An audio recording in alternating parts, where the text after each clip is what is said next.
Chapter 3.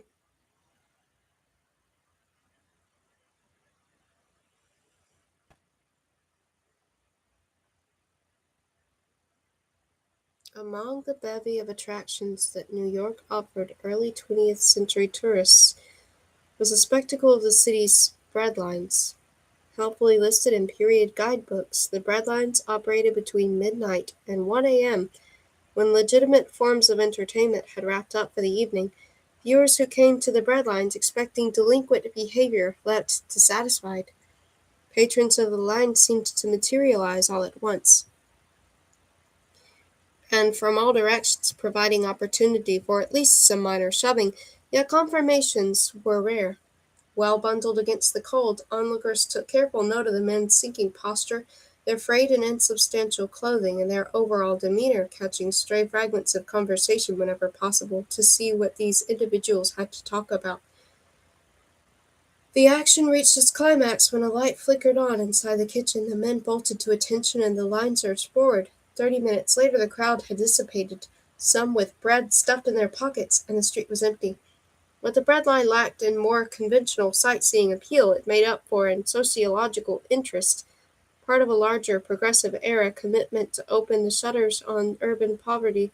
Jacob Riis gave this impulse a rallying cry when the title of his 1893 book, How the Other Half Lives, an illustrated foray into the New York slums and all their manifold wretchedness. On the misery index, however, no population was considered worse off than the men on the breadline, which for inquiring tourists only added to its allure. The terrific humiliation of begging their food was an option for only the most unfortunate, or conversely, the most degenerate characters, and people argued for both.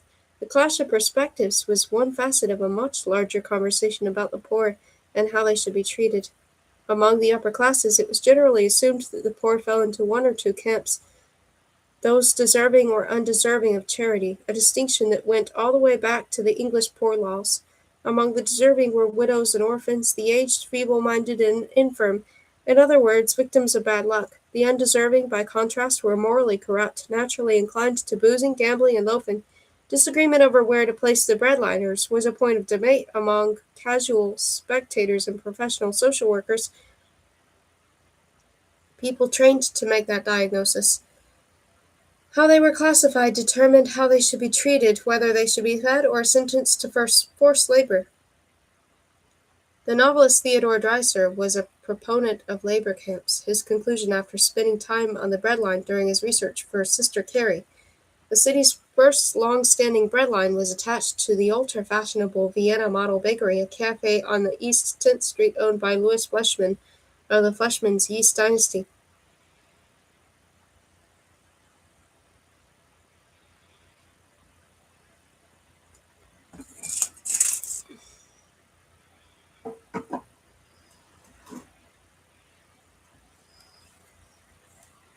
I have to check what date this is.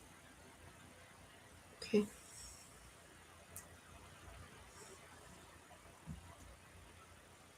Founded on the idea that the hungry deserve to eat, no questions asked, Fleischmann's breadline carried on for a good 2 decades, serving as the model for a string of imitators. Administered by evangelical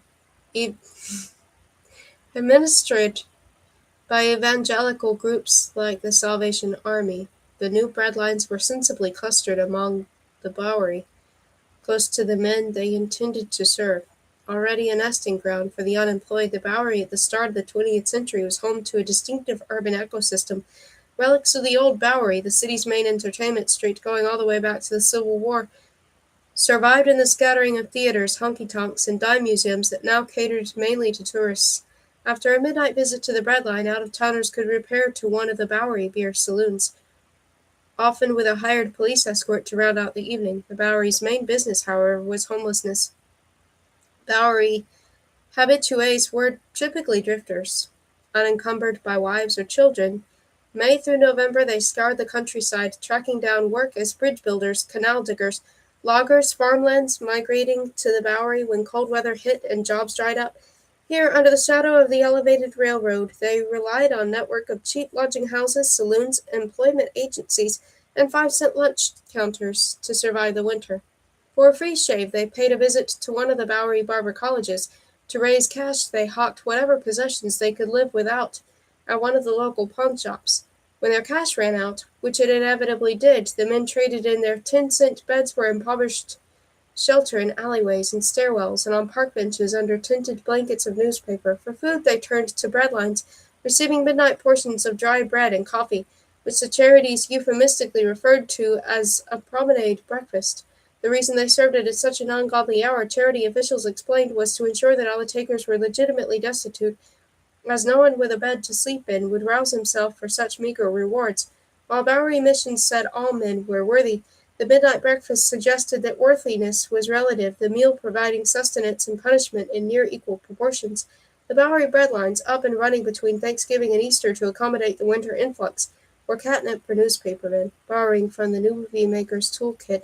Reporters used panning shots, close-ups, and the occasional montage to create stories that unfolded like cinematic shorts. A 1908 article on the Bowery mission for the New York Times contains the following set piece.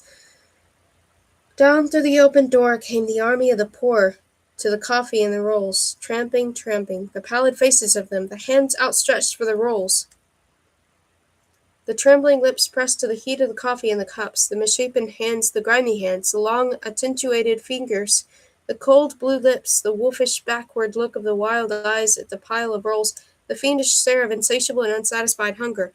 Here were the breadliners at their most menacing, but even more sympathetic portrayals left a similar impression of otherness.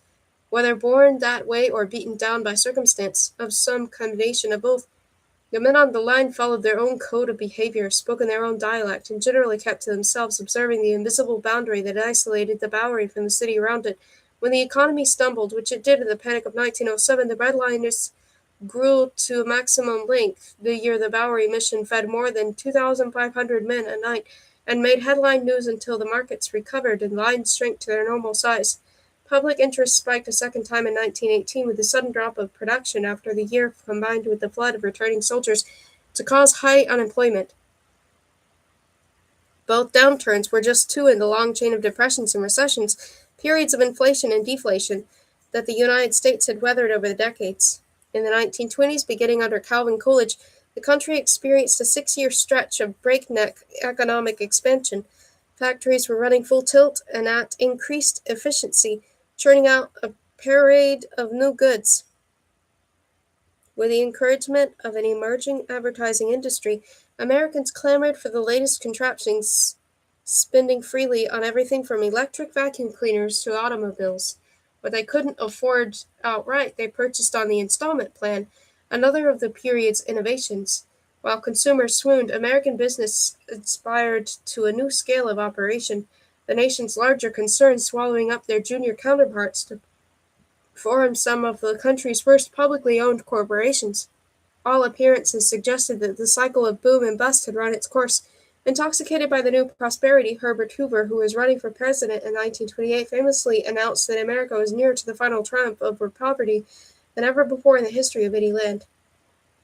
Unfortunately, Hoover's calculation rested on an oversight.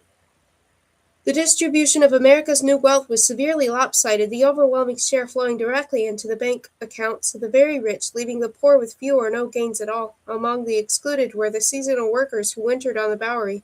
However, by this time the general public had become acclimated to the vagrants, accepting them as permanent figures. Commotions over the bread lines had also died down, operating under cover of night in neighborhoods that most New Yorkers avoided. They were easily ignorable, a luxury that ran out with the end of the decade. Through the spring and summer of 1929, confidence in the limitlessness of America's newfound wealth had taken hold of Wall Street, driving stocks to a stratosphere. Suspended there by sheer faith, stock values needed only a loss of confidence to go plummeting back to earth. The stock market crash, conventionally pinned to October 29, was not in fact a single event, but a series of falls and recoveries that unfolded over a period of weeks. Prices on Wall Street began to coast downward in early September and continued their measured descent until October 19, when volume surged and prices tumbled. Over the next 2 days, Wall Street seemed to steady itself, but on October 23, the semblance of order evaporated, and in the final hour of trading, stock prices plummeted, primed by the end of the day slide. Speculators were ready to sell from the minute the market opened the following day. When no buyers materialized, stocks went into freefall. The apprehension of the previous few days now crossed over into outright panic. Like a slow-motion demolition, the collapse resumed on October 29 and shattered to something like a conclusion a week later on November 4th. After the crash, a fog of war effects settled over the United States, obscuring conditions on the ground so that even the most basic economic facts were in dispute. Statistics acquired a new slipperiness. Government estimates on employment jumped from one extreme to the other depending on who was bearing the news. After several nervous months, in January, President Hoover announced that the employment tide had turned. All the major industries were gathering speed and the jobless were finding work. Certain that the president's numbers were off, Frances Perkins, who was then industrial commissioner of New York, responded that her own analysis, according to her presumably more accurate figures, employment in New York, a bellwether for the rest of the country, was at its lowest level since 1914, the year that record-keeping began. Further confounding the picture, a third set of numbers collected by the New York Board of Trade indicated that the local employment crisis had crested and that a spring bounce back was imminent. But in New York City, a place of the warm weather turnaround, the bread lines made an unscheduled appearance. Jobless workers took up their posts at all old Bowery charities. Only this was exactly this time of year when the bread lines were supposed to be shutting down for the season, so this was odd. It appeared, although no one was too sure, that New York's vagrant population, discouraged by gloomy work prospects out in the countryside, had decided to stay put and spend the summer in town. More unsettling, however, was that the new bread lines were popping up, and in the best neighborhoods a piece of tramp culture had broken free of its natural habitat, now at large in the wider city. The sight of those renegade lines tore down the politicians' chatter like a shard of glass through a silk veil. In March, the city's most elegant retail district, Fifth Avenue shoppers, were startled by a trail of hungry men leading to the Church of the Transfiguration, also known as the Little Church around the corner, on East 29th Street. Like an apparition, the line seemed to grow before their eyes, the number of men doubling every few days until it was a solid wall of humanity, 5 abreast, which wrapped clear around the block. Local merchants, worried about the bread line's effect on shopper morale, were predictably distraught when they complained to the city mayor Jimmy Walker, threatened to arrest the church rector, Dr. Randolph Ray, for creating a public disturbance. Unemployed men biding their time on a Manhattan bread line, New York, 1930. Library of Congress, LC, USW, 33035391CC.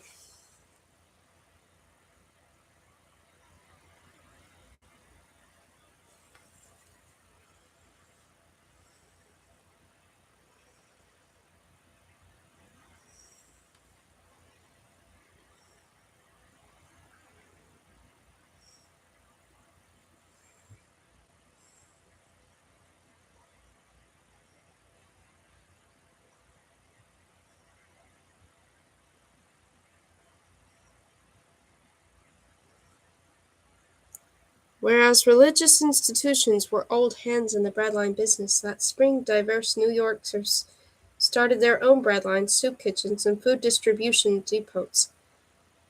Political clubs, business associations, and fraternal orders, debutantes and socialites, newspaper publishers, veterans and religious groups, and even the occasional crime boss all mobilized, establishing makeshift charities for feeding the hungry. By the start of 1931, the city had 82 standing bread lines, the number misleadingly low, as lines opened and folded every few weeks or even days, bringing the total number deep into the hundreds. Collectively, the lines served roughly 85,000 meals a day, which begged the question if business was on a solid footing, as Hoover maintained, and Americans were fruitfully employed.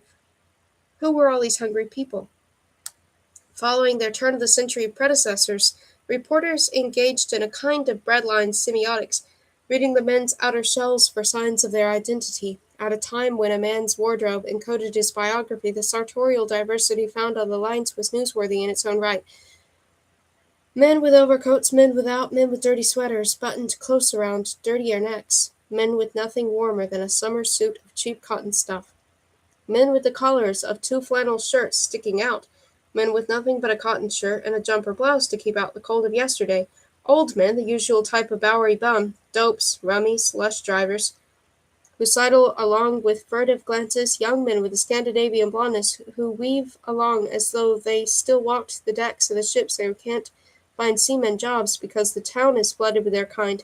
In that hungry line one finds questioning few walks of every type of worker. There are laborers, carpenters, roofers, bakers, foremen, engineers, toolmakers, railroad workers, waiters, cooks, pantrymen, cigar makers, metal polishers, bricklayers, pipe fitters, garagemen, chauffeurs. There are common laborers, men with trades, and men of the white-collar class, shaved and equipped with clean linen. Those white collars became the story within the story. To observers they stood out for the crowd like doves among pigeons, the people inside them objects of spectral sympathy and irony, as this was precisely what the men were trying to fend off. To prop themselves up, former office workers, humiliated by their sudden reversal, dressed for the breadline in full white-collar regalia, a clean shirt, a respectable suit, and of course a proper hat, a bold haberdashery front, their best insulation against the indignity of joining the line. On a more practical note, the right clothes increased a man's chances of landing a job in the future. Since the jobless spent hours a day shuttling from one employment agency to the next, it was imperative to dress the part of the bookkeeper, engineer, or admin. With so much riding on appearances, men, or more precisely their wives, treated work clothes like family heirlooms. Shirts were laundered, suits were pressed and kept in working order, no buttons missing, hence the unlikely spectacle of breadliners dressed as though on their way to a business lunch. Under no central command, each of the city's breadlines devised its own strategy for feeding the multitudes. Those of limited means put out the call for donations of both cash and in kind. In Greenwich Village, the Sisters of Charity at St. Vincent's Hospital served 3 meals a day with food donated by neighborhood businesses, including bread and crullers from the local Horn and Hardut. Further uptown, in his Sunday sermon, Pastor Adam Clayton Powell pledged 4 months' salary to a basement soup kitchen for his Abyssinian Baptist Church. His topic that morning, the appetite of a hungry God in these hard times. He preached the way to appease a hungry God was to do like his only Son and tend to the needs of the body, filling men's stomachs as well as their souls.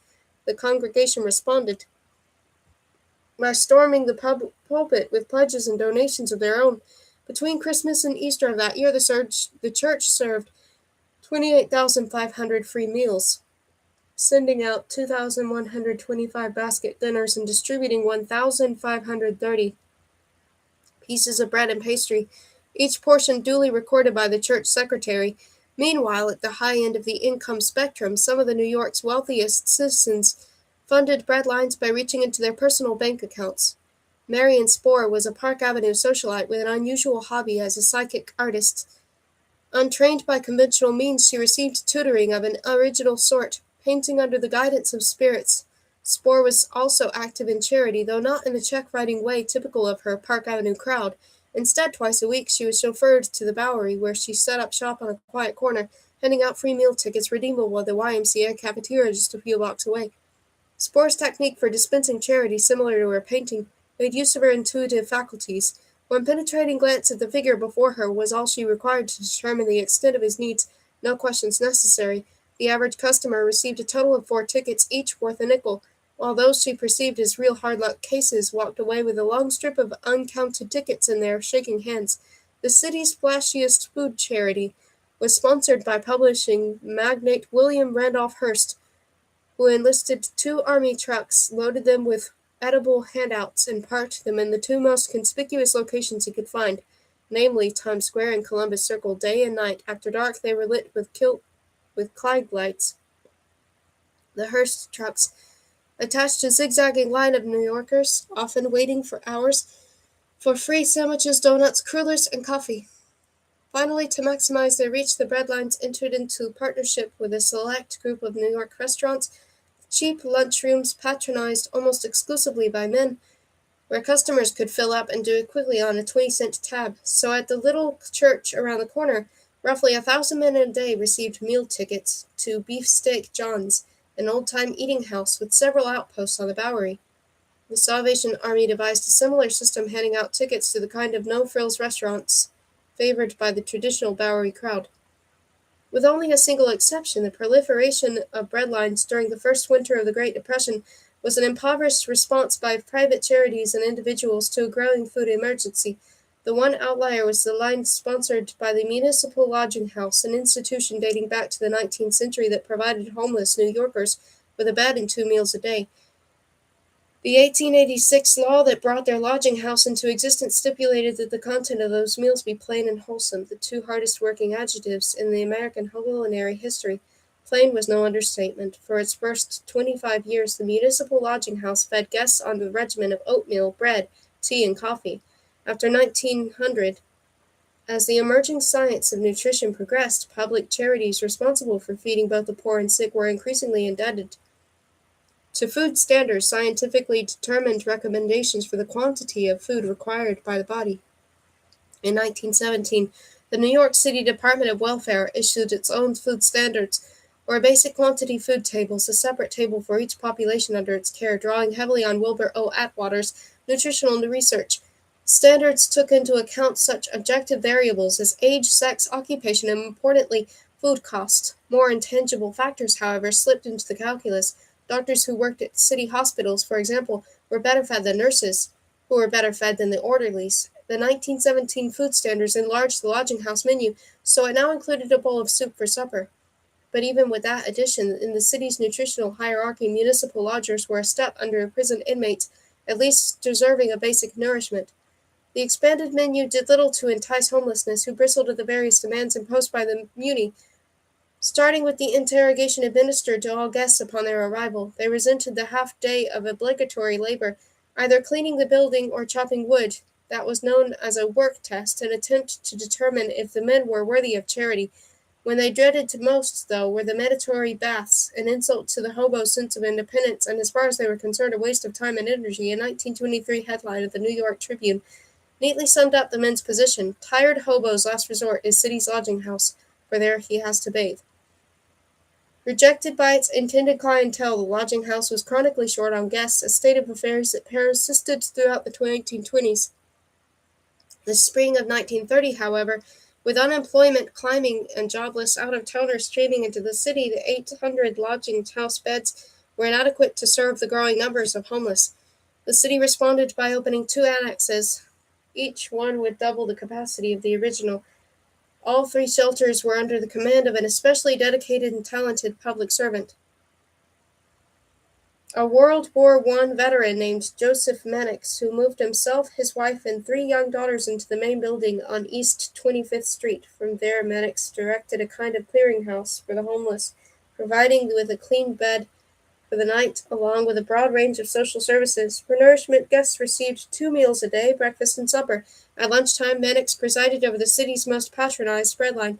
The municipal dining room, open to anyone willing to endure the wait, was housed in a converted warehouse on a pier on the East River. The line for the mayor's dining room began to form at 9 in the morning. At 11 it was open for business. The municipal menu rotated between beef and mutton stew, franks and beans, and on Fridays clam chowder, all entrees served with a half-pound of sliced bread. Cooked in 60-gallon vats, the food was served cafeteria-style in pressed aluminum dishware and carried on aluminum trays to the double row of picnic tables that ran down the center of the long dining hall.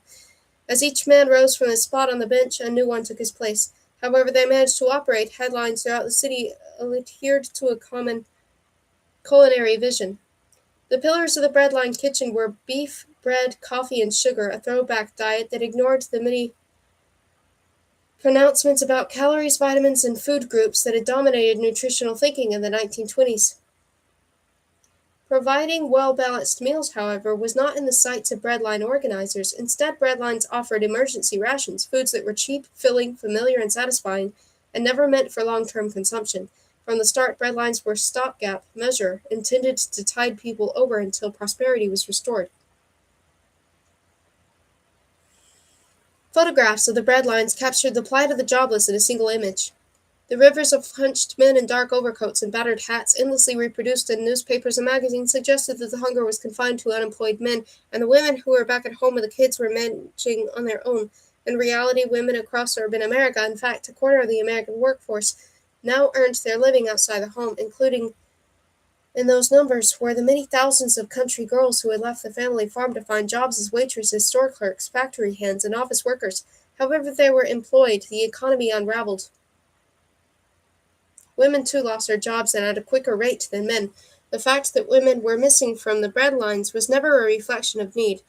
Rather, women were barred from the lines by force of social convention, and a sad irony, no one observed this particular convention more faithfully than the people it harmed most directly. Business girls, young, unattached women employed as typists, switchboard operators, bookkeepers, and stenographers, now suddenly jobless, resisted the breadlines no matter how dire their situation. To a woman of the 1930s, the breadlines, like any other charity, carried the stigma of poverty, only here the humiliation was multiplied by the very public nature of the lines. This particular charity, moreover, was created for men, and an especially rough class of men at that. Women had no place at all in a male dining hall, sharing tables with strangers, many with coarse manners and disreputable histories. For a woman to be caught in the breadline milieu was to place her good character in question. To accommodate the woman's sense of propriety, a handful of all-female breadlines were established, but they never gained traction. One of them, a mid-town storefront that called itself the Good Samaritan, served free coffee and sandwiches in a dainty dining room complete with women-sized tables, but despite the ladylike decor and the deliberate use of window curtains for shielding the women from passers-by, would-be customers paced the sidewalk outside the establishment, holding their meal tickets, reluctant to cross the threshold. The single woman who accepted charity confirmed both to herself and to everyone around her that she was truly alone in the world with no man to support her, a stigma that remained in force despite women's new freedoms. As one social worker explained it, there is something about standing at a breadline that makes it seem almost impossible. Women still carry in their minds psychological remnants of the age of protection.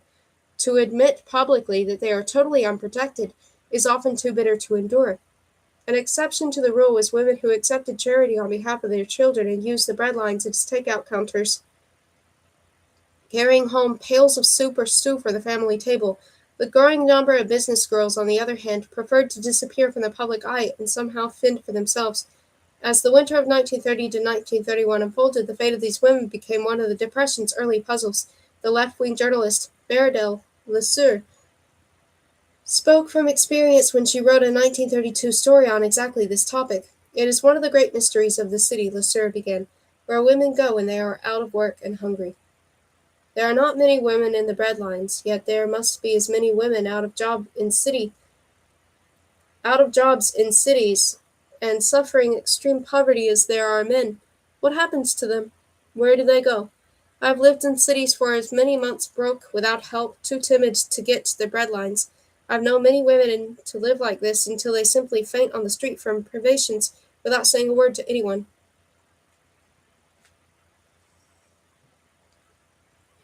For these women, hunger was a surprisingly private affliction. Rather than joining the lines, they banished themselves to shared apartments and boarding houses and stayed put, living on a cracker a day, as long as their rent held out.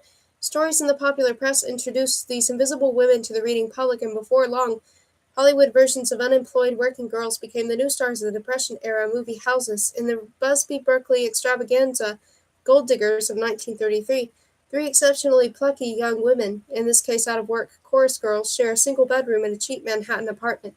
Behind on their rent and with their best clothes in hock, the girls start their day by pilfering a bottle of milk from a neighbor's windowsill, joking that if the wolf actually appeared at their door, they would eat him.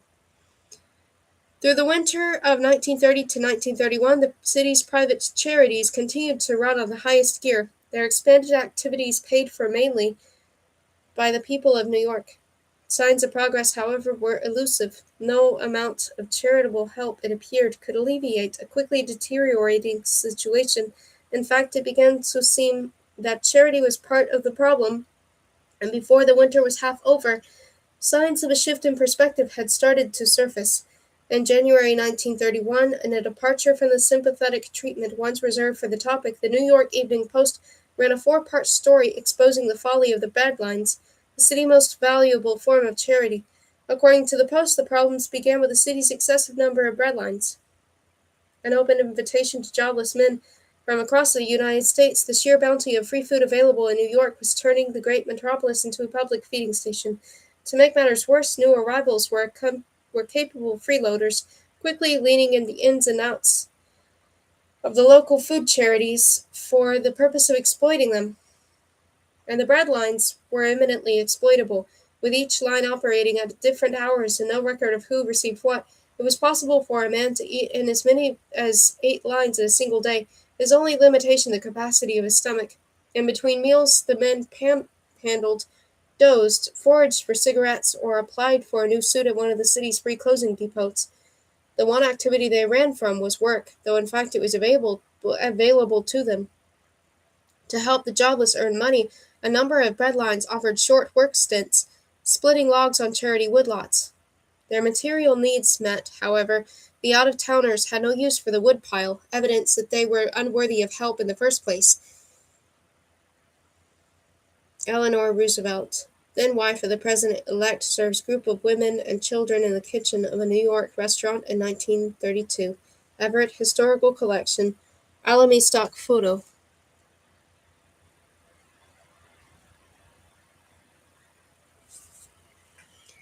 With uncanny precision, the Post series echoed turn-of-the-century arguments about the consequences of the indiscriminate charity. That the same charges could surface now in the thick of so much adversity showed the tenacity of America's ambivalence towards material relief in general, and food relief in particular. The ambivalence extended to the breadline's harshest critics, the city social workers, welfare professionals with a long-standing aversion to food charity, social workers condemned to the breadlines as relief of the most haphazard and temporary variety, not much different from standing on a street corner and handing out nickels. The people who ran the breadlines, moreover, made no attempt to learn the first thing about the men they were trying to help, or to offer any form of service or counseling. The cause of more harm than good, the breadlines were humiliating and demoralizing and encouraged dependence, depriving able-bodied men of the impulse to fend for themselves. Social workers were adamant. Breadlines were the work of fumbling amateurs, and should be abolished entirely, if necessarily by legal enactment. But the breadlines posed another kind of danger as well. The great swirl of publicity that surrounded them, the flurry of newspaper stories, photographs, and newsreels, diverted both attention and dollars away from other forms of relief, including those best suited to families among the Depression's less publicized casualties.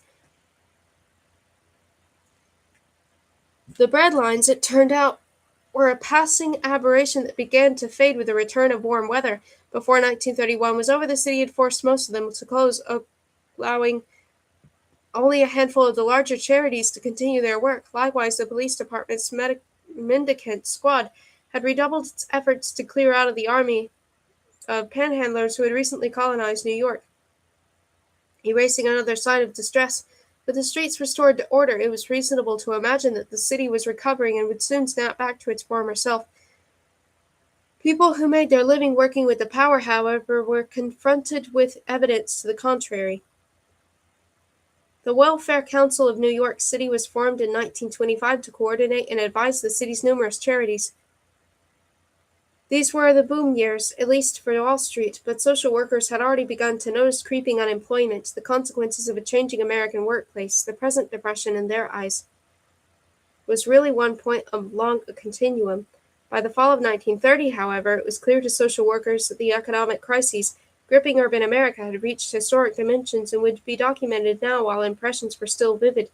With that in mind, the Welfare Council compiled an impressionistic view of the winter of 1930 to 1931 in New York City, observations collected from hundreds of social workers visiting nurses distilled into a single volume by Lillian Brent, a social worker and noted historian of her profession.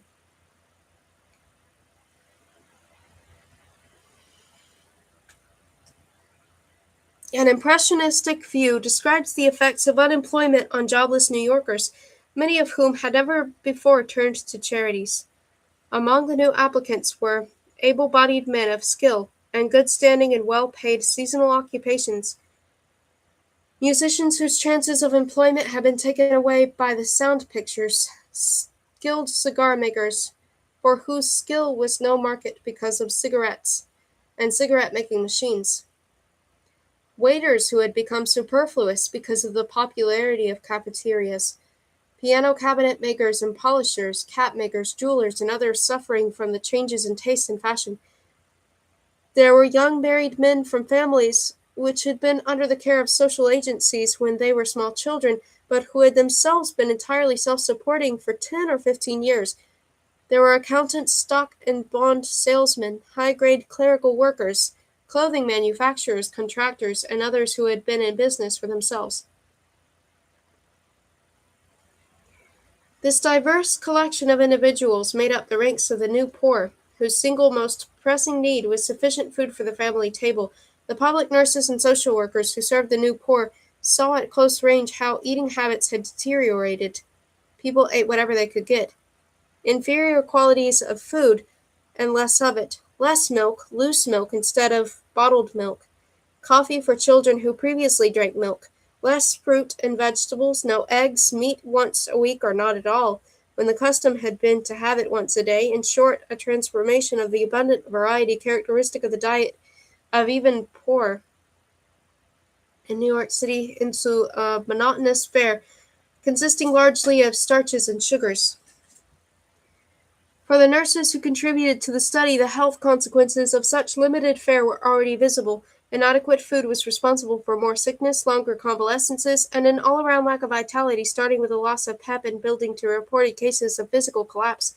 Reluctant but growing awareness of malnourished New Yorkers was the cause for experiment and mass feeding that combined private money with the public machinery of city government. In the fall of 1930, standing before an audience of his 37 commissioners, one for each municipal department, Mayor Jimmy Walker announced his plans to help families affected by the Depression. To carry them through the coming winter, Walker would engage the city's various departments to create the Mayor's Committee on Unemployment, a makeshift relief agency that took existing structures of government and repurposed them, supplying families with fuel, clothing, and most important, food. To pay for all that emergency help, the mayor would tap the city's 125,000 municipal workers, asking that they each donate 1% of their monthly salaries to a special emergency fund. For any man in the room who somehow mistook the committee for a form of charity, a word that trailed a long list of negative associations, the mayor offered stern correction. This was not a charity, he told them, but a wholesome example of neighbor helping a neighbor, exactly the kind of relief advocated by President Hoover. The foot soldiers of Walker's experiment were the police. Their first order of business, a citywide canvass of the unemployed. In the final week of October 1930, officers in all 72 of the city's precincts engaged in a door-to-door survey, compiling a master list of families that could no longer provide for themselves.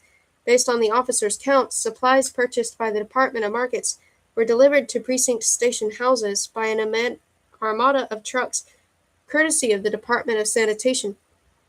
Distributions began on a wet November morning with the now familiar sight of food lines, only in this case they led to neighborhood police stations, the city's newest food relief depots. A combination of rain and a long wait was long enough to drive away some of the crowd, but those who persevered were rewarded with a 40-pound quota of groceries, enough food to sustain a family of 4 for a week. The exact contents varied some from one week to the next, but typically included New York City police precincts were used as food distribution depots. 1930 Library of Congress, LC, USC 62115090.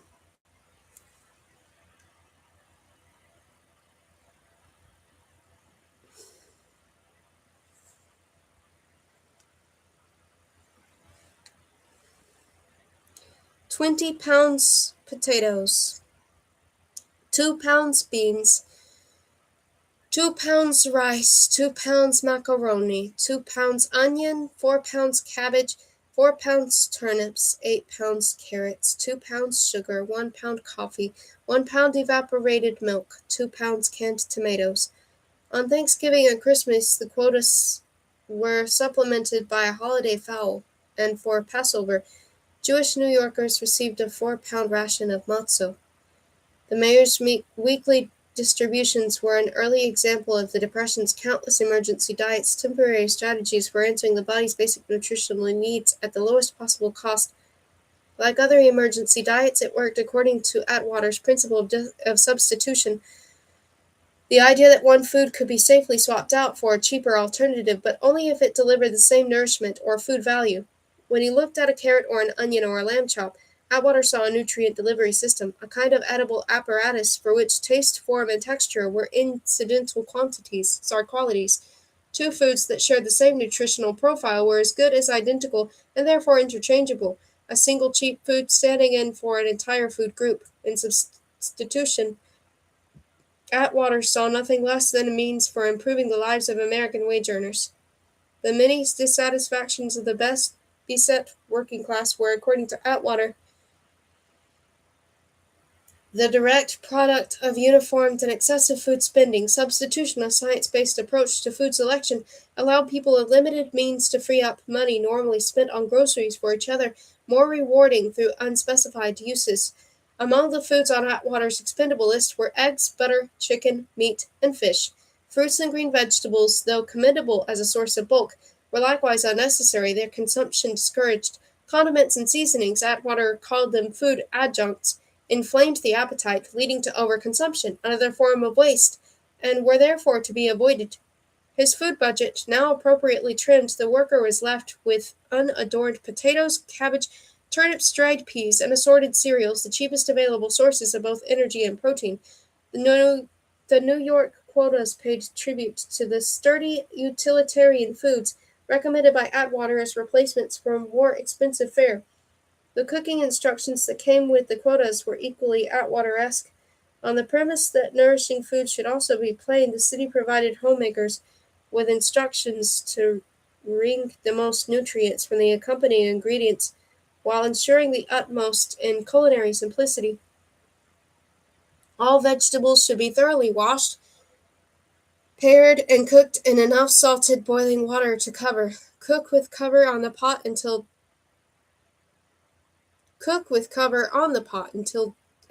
tender. Save water that vegetables are cooked in for soup stock. Dried beans are to be soaked in cold water overnight. In the morning, cover with fresh water, heat slowly, and cook until skin will burst. Macaroni, cook in salted boiling water until tender. Drain water, then rinse off with cold water. Vegetable soup. Potatoes, onions, cabbage, turnips, beans, and barley. Stock for soup can be made from the vegetables they are cooked in. Beans, plain or cooked with onions and tomatoes. Macaroni, plain or cooked with onions and tomatoes. Cabbage, carrots, and onions, raw, sliced, or boiled. Turnips, plain, cooked or mashed with potatoes. Homemakers in need of additional guidance could also tune in to daily radio classes on WNYC, the city's radio station, which covered such topics as cooking with leftovers, meat substitutes, and food values in relation to cost.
Just weeks into the 1930 school year, teachers across the city began to notice unusual attendance patterns, more children missing from the classroom, and for longer periods than in normal years.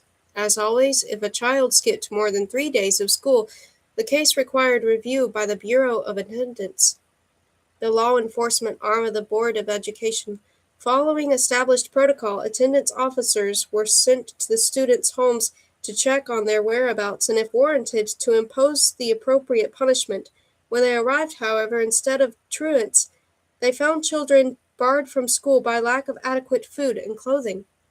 Those officers became the unlikely heroes of a vast benevolent movement in which schools were transformed into emergency assistance centers, organized along the same lines as the grocery distributions.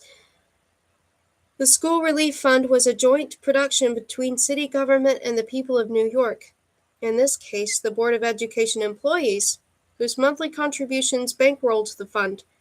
Those same employees doubled as impromptu relief workers. In their classrooms, teachers kept an eye open for children who looked to be in need of clothing, seemed unusually distracted, or tired too quickly, engaging them in delicate and diplomatic inquiry about conditions at home.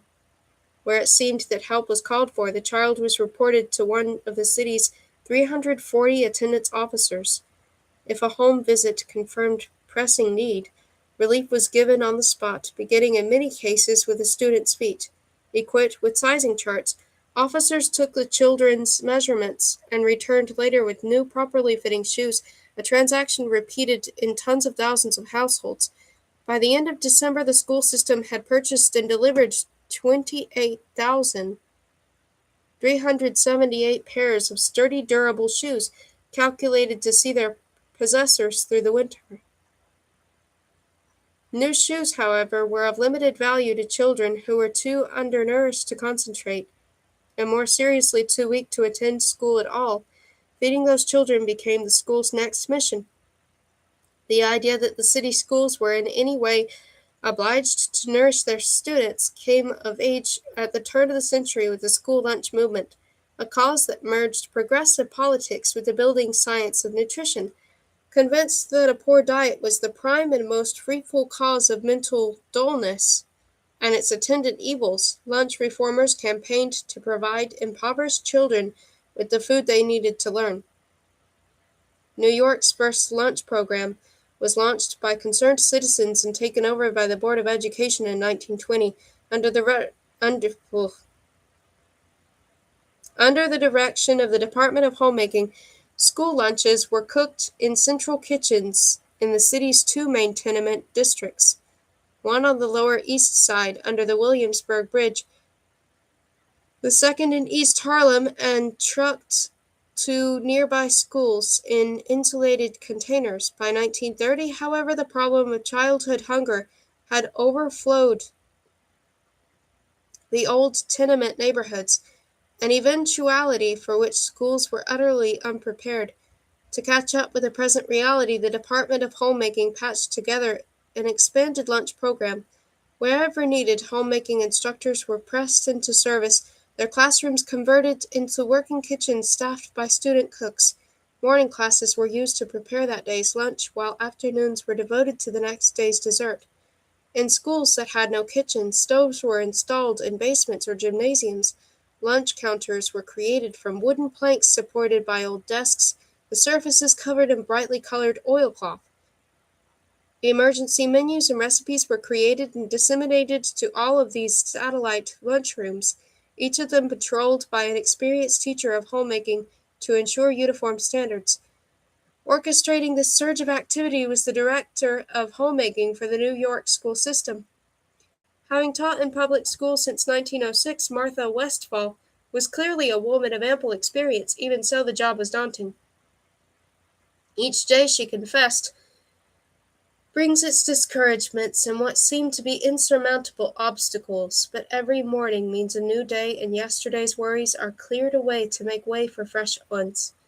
Even the weather seems to conspire against the lunches, and when perfectly good rice pudding leaves the kitchen only to sour on the way, and when innocent beans decide to ferment in the humid atmosphere, or when the cook's back is turned and the soup burns, then problems of international importance seem but trifles in comparison with the troubles of those responsible for feeding hundreds of hungry children. To imagine that lives depended on the school kitchen was no delusion of grandeur. For many students, lunch was their only meal of the day. Parents counted on it not only for the sake of the child, but with one meal covered by the lunchroom, More food was left for the rest of the family. Alternately, children saved food from their lunch trays to take home to their parents, brothers, and sisters. Anything transportable was slipped into trouser pockets. Those supervisors also caught one determined boy filling a handkerchief with chocolate pudding. Another was observed scraping the butter from his bread to stash away for his mother. For the record, despite workplace pleasures, Westphal stayed at her post for the duration of the Depression and continued in her job for most of World War II as well. The school lunch diet reflected what experts of the day declared nutritionally essential foods for the children. At the center of the diet, there was milk. As a source of protein for building muscles, minerals for the health of the teeth and bones, vitamins to protect the body from disease, and sugars and fats to give it energy, milk was believed to provide the very best building blocks for construction and upkeep of the human house. Accordingly, Westphal introduced milk into the substance of every meal. Creamed soups, creamed vegetables, puddings, custards, and cocoa were all lunchtime staples, and this was in addition to the half pint of milk served to each child as a beverage. The following is one of Westphal's rotating menus. Monday: cocoa, tomato puree, succotash, cheese sandwich, fresh or stewed fruit. Tuesday: pea soup without milk, Italian spaghetti with onion and tomato sauce, white rolls buttered, chocolate pudding served with milk. Wednesday: tomato macaroni soup, thickened with farina, baked salmon or creamed Friday salmon, buttered graham roll, rich custard pudding. Thursday: vegetable soup with rice, creamed lima beans, whole wheat bread and butter sandwich. Stewed or fresh fruit or fruit gelatin or fruit salad. Friday: lima bean and barley soup, jam or fish sandwich, whole wheat bread, creamed carrots with peas or creamed cabbage or mashed turnips, vanilla cornstarch pudding, chocolate sauce. To further guarantee adequate milk consumption, a quart per day was the idea, but a pint was acceptable. Milk and crackers were served as snacks at recess. From the start, school lunch was thought to serve a double purpose. It both nourished and enlightened. Accordingly, the school lunchroom was simultaneously a dining facility and a teaching forum, a laboratory from which to disseminate food knowledge. The hugely expanded lunch program, necessitated by the Depression, provided a rare teaching opportunity, and educators seized the moment, impassioned by the belief that the need for that food knowledge had never been greater. In the lunchroom, the menu was its own curriculum, an example of how children were supposed to eat. Its content, however, was reinforced throughout the school day. In English class, children wrote compositions on one or another aspect of nutrition, while for the art they drew nutrition-inspired posters that were hung on school walls, persistent reminders of cardinal food facts. In music class, nutritional information was expressed in song, an especially effective teaching method, as facts put to music sink deep in minds of children.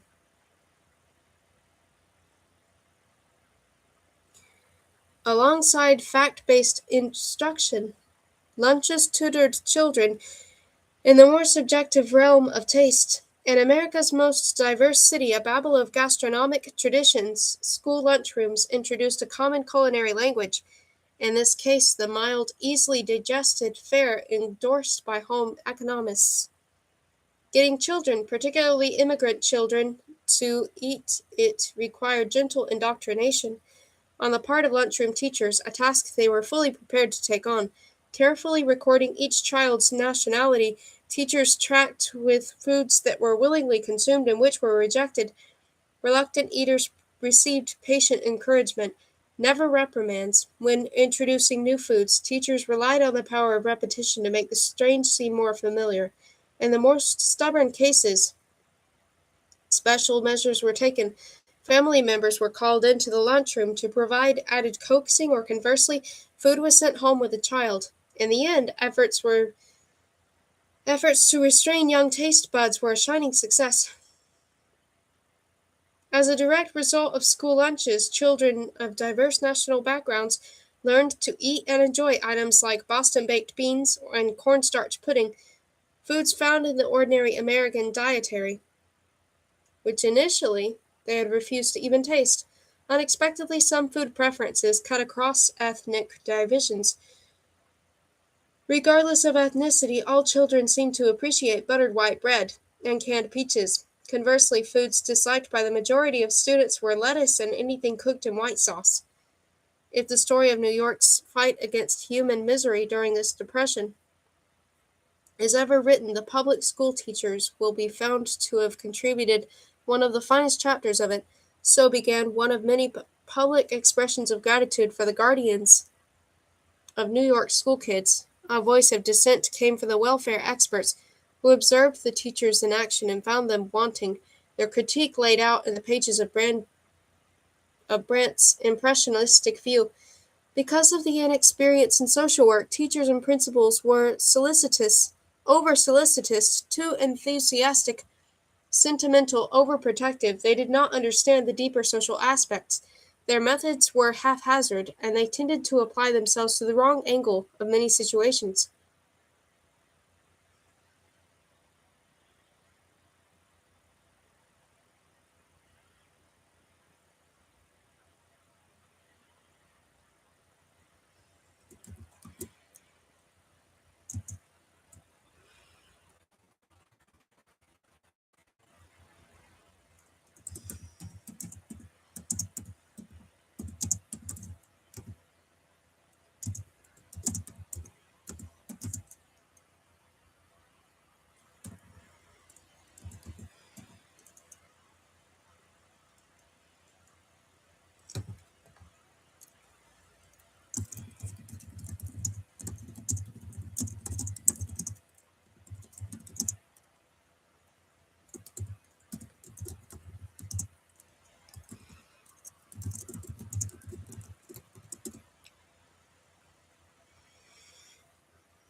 I find this interesting because I feel like with this, they did mean well, but I feel like there's this rigidity there where instead of tailoring, I guess though that would have been super expensive though too if they had changed all the food um by student.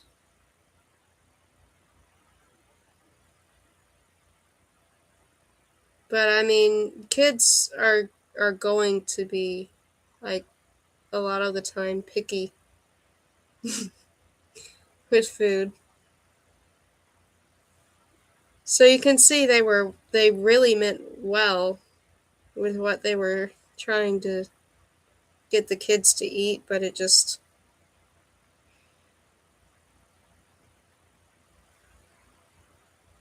anyway.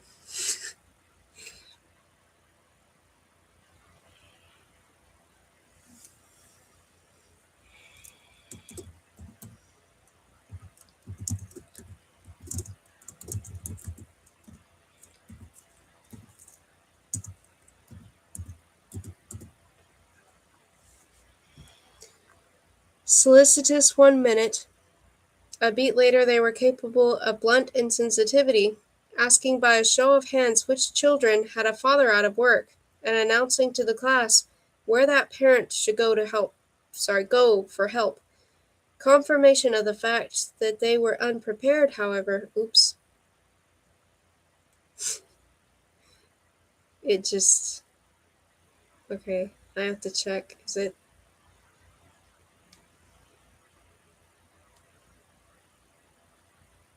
No, it's not close to, okay, I was thinking maybe the battery is low, but it isn't.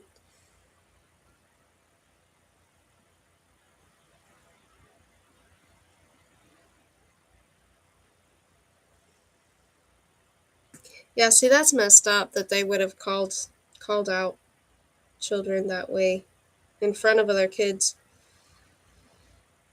for what's going on with their family, because that's probably, I would think that would be so humiliating. Confirmation of the fact that they were unprepared, however, was the teacher's inability to effectively size up their welfare clients. In the absence of well-honed detective skills, a must for any social worker, school employees fell into the dreaded trap of indiscriminate giving, arbitrarily handing out aid both to people in real need and to those who could manage on their own. As agents of food charity, the police were even more roundly criticized, beginning with the rations they provided. The food itself was not enough for families of larger size. It did not meet the needs of small children or convalescents or pregnant women or nursing mothers. It was not adapted to the food habits of the different nationalities, and among those who relied on it exclusively, it was responsible for multiple cases of gastric disturbance. What's more, the department's very public method of food distribution was inconsiderate and demoralizing, with people standing for hours in the cold and rain in plain sight of their neighbors, with mothers and children forced to lug home 40-pound cartons containing little more than potatoes, a special hardship in rural boroughs where distances were longer. It was a point of fact among social workers that charity presented certain well-known psychological risks. The winter of 1930 to 1931 showed that industrious, well-adjusted Americans were just as susceptible as anyone else. Humiliation inflicted on jobless New Yorkers by the various improvised charities told the story in a nutshell. A crash course in emergency relief, the winter also convinced social workers of their own inadequacies. The new poor were different from the kinds of people who normally applied to the charities. They therefore required a new approach. Job hunting was its own degrading ordeal, but for people who had always imagined themselves immune to poverty, the decision to go to the charities was a final admission of personal failure. Once the plunge was taken, however, it quickly became a habit, and people who had never imagined themselves reliant on anyone lapsed into a position of dependence. As the winter progressed, social workers came to the uncomfortable realization that they were adding to the psychological wreckage, and that it was time for everyone to try something new.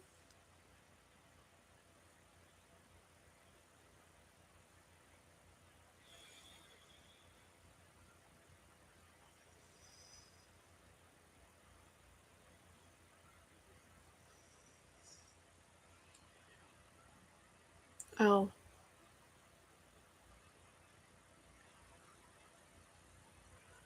oh.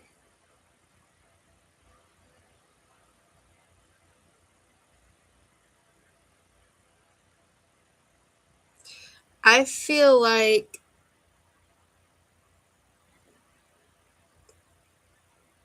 I feel like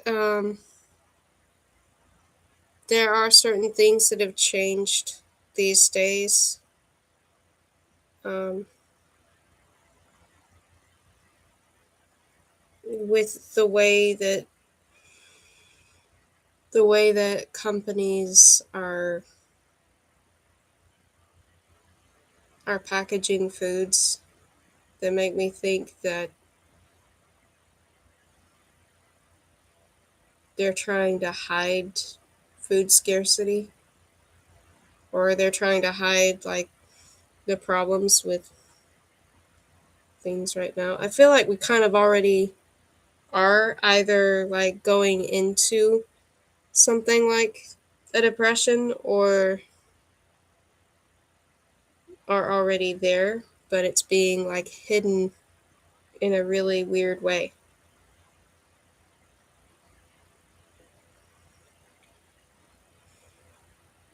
Um,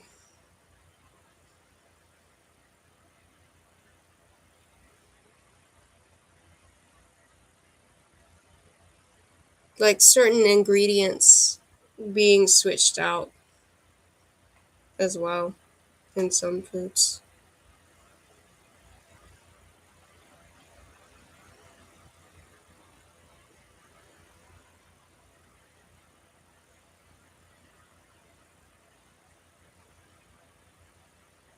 I know that um, like my mom was watching a video one day of things about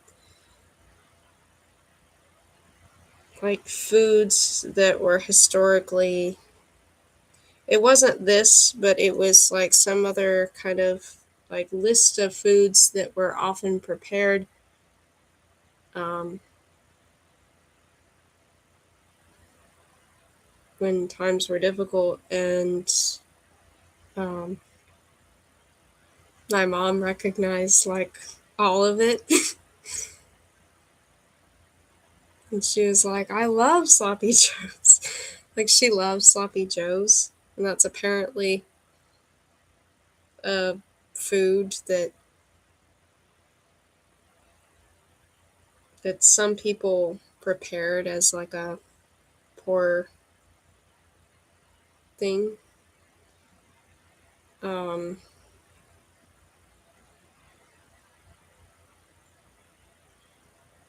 it probably, I think it would have been my grandma who would have been alive during that time.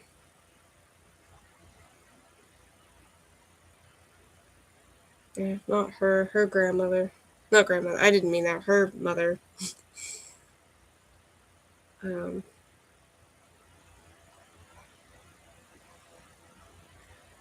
of course, she's not alive anymore. Um,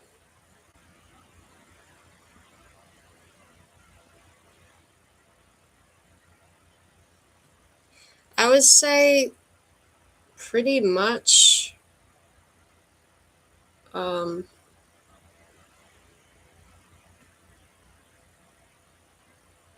like things I feel like, and she's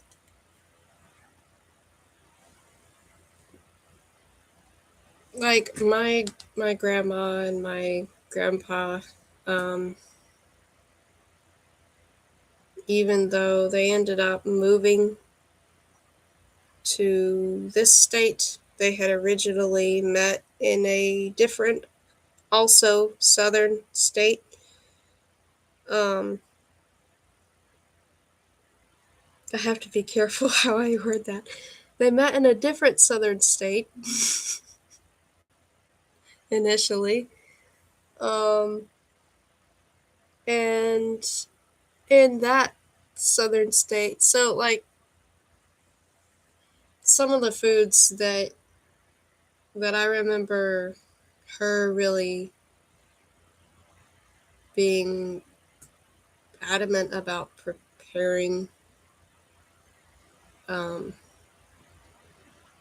might be really more things that are like still southern, but like a different state from the one that I live in. Um,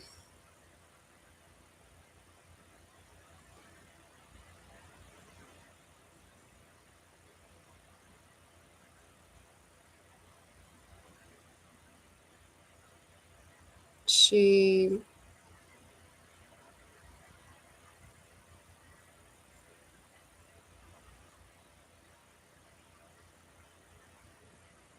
I'm almost positive she would cook greens with ham in them, and she She would add salt and pepper to everything. Um,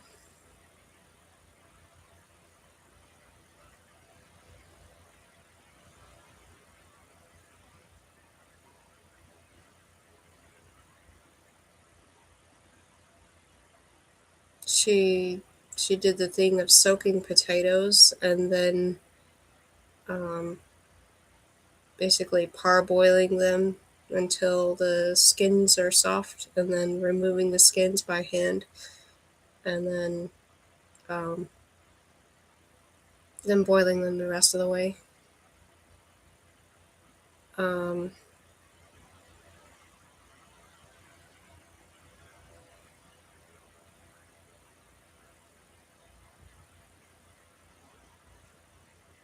she did something. Oh, she added cream to her. I think it was cream and cheese. She liked to add cream and cheese, if I'm remembering correctly. If she made chili, like spicy chili beans, she would add cream to it. Um,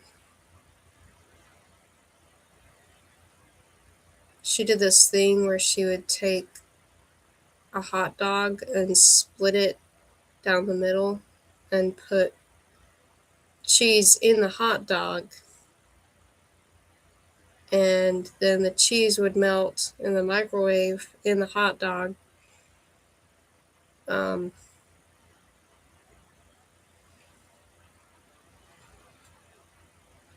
Trying to think what else.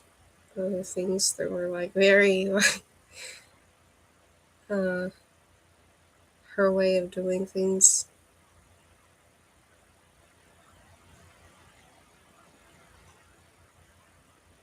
Oh, um, she did this egg salad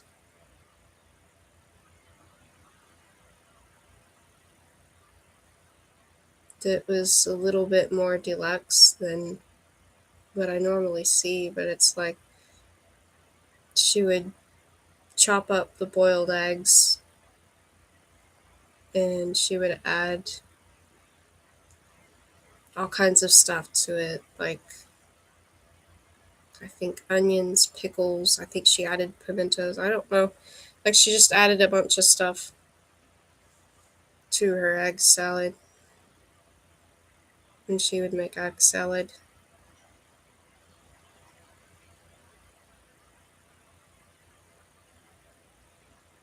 Um, she she cooked macaroni and cheese a lot. Um, my sister my sister prefers like that kind of macaroni and cheese over like anybody else's. Um, like just like homemade style where it's been made from scratch. Um, I don't mean like the noodles made from scratch. I just mean like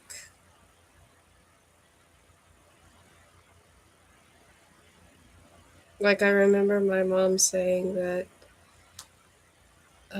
she didn't ever know like that there were different varieties of cheese until she was older, because when she was growing up, um, my grandma only ever used this like processed like cheese product called Velveeta. It's not real cheese. It's like basically cheese flavor thing. I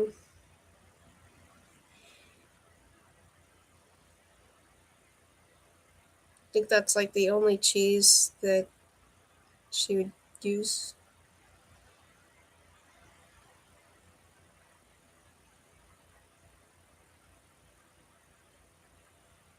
I think. Anyway, or maybe it was Maybe she used cheddar and Velveeta. And maybe that was all.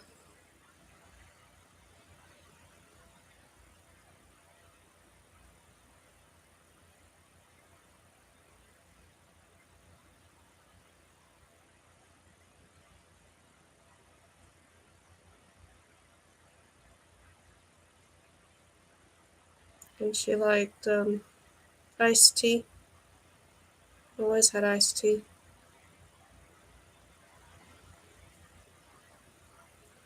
And she wouldn't get like regular Coca Cola. She would get caffeine free Coca Cola because she couldn't handle caffeine.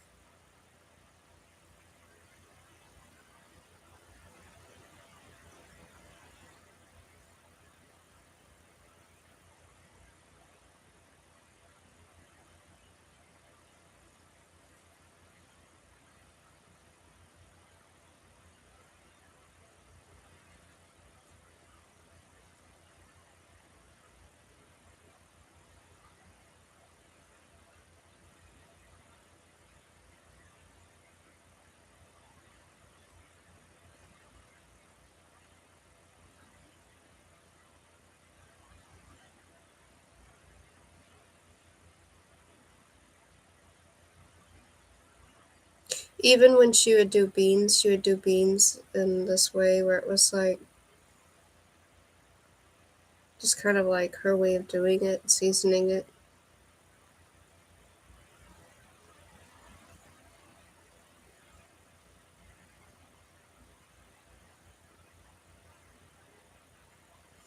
Anyway, I don't know. I've not thought about that in a while. Um,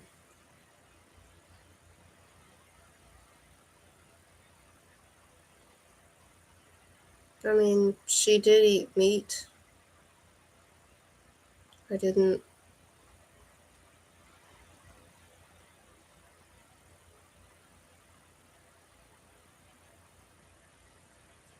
I didn't like that she included meat so much and so much stuff. But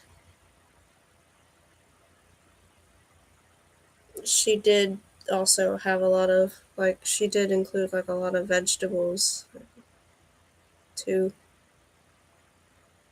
So I'd say she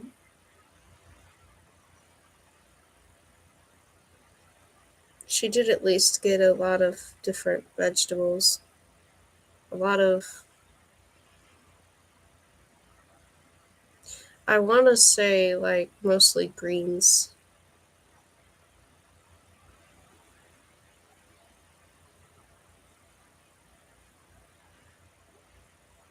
And collards maybe.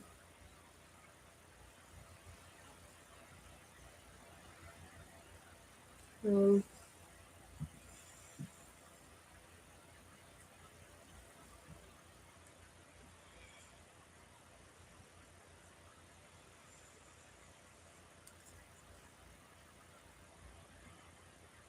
and like there are some foods that my mom actually cannot stand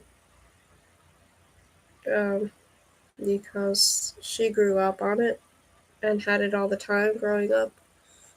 And so she has like negative memories of foods that she hated as a kid.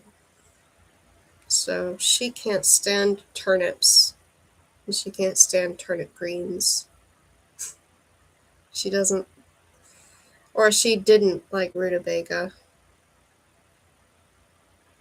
I think she's fine with rutabaga now, but she didn't like rutabaga. Um,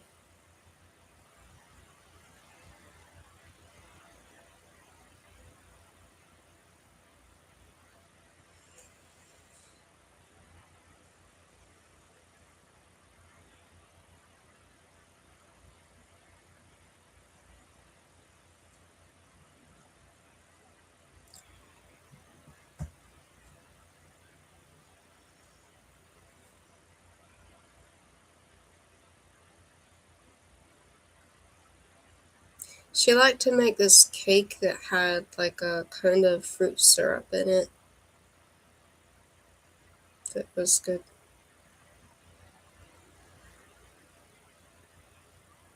I don't know what it was called, but she would make that sometimes.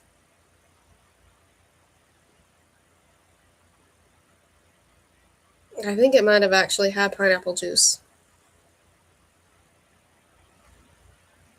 Mm.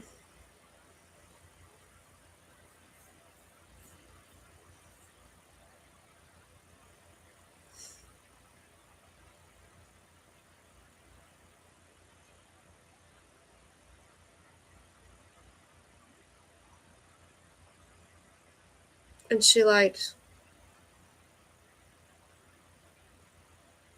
like that kind of like Cool Whip sort of frosting, where it's not like intense cake icing, but like the kind of cake icing where it's like really whipped.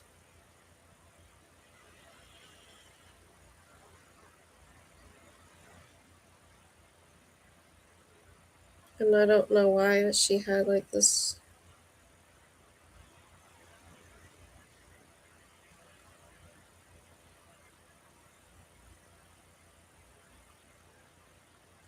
I don't remember exactly, but I think she added chicken to stuffing, like bits of chicken.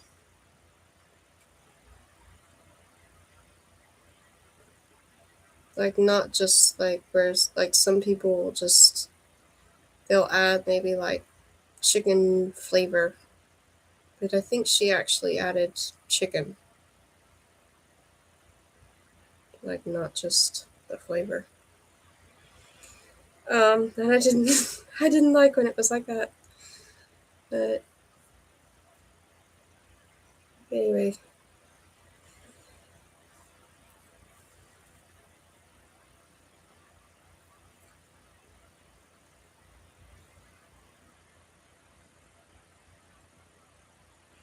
and my other grandma, she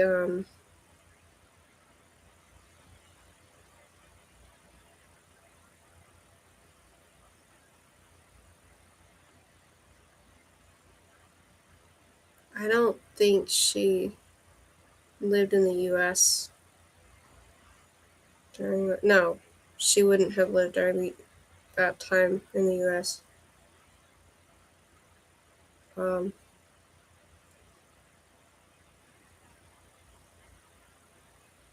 but she brought her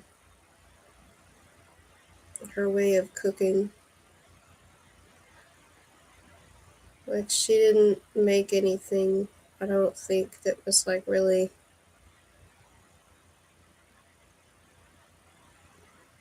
like American.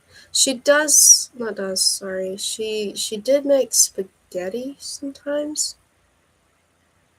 Um,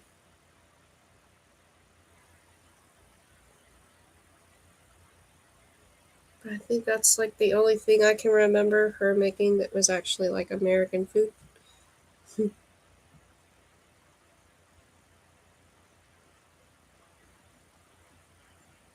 She always made Japanese food. So like the difference between that grandma and the other grandma is like night and day.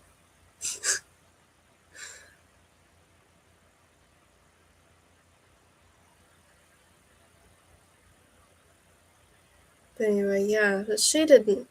She wasn't. Um, she wasn't living here during that time. I don't think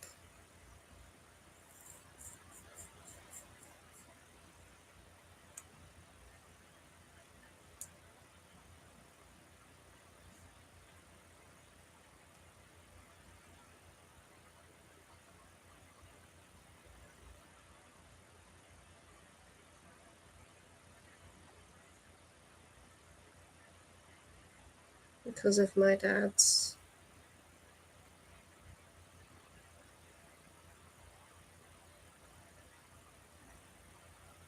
I gonna guess then, like based on how old my dad is, she probably came here around 1950. Or maybe not 1950. I would say like maybe in the 50s, I guess.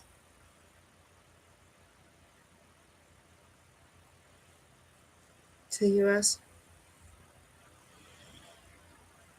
Anyway. Chapter 4. The state of Iowa, President Hoover's beloved birthplace, was a land of rich soil, cornfields that stretched to the sky every summer, and fat hogs in every farmyard. In October 1929, Iowans paid only brief attention to the news of the Wall Street crash that was splashed across the front pages.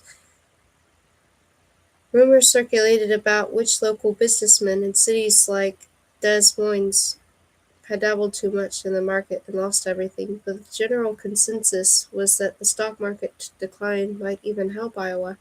Business leaders predicted that money had previously gone to Wall Street would now be deposited in local banks and invested in Iowa businesses. Oh, that's another thing. Dry beans. Like, my mom can't stand dry beans because she grew up on dry beans. Split pea soup. So those are other things that she doesn't like because she had it too much growing up. Um, what was I?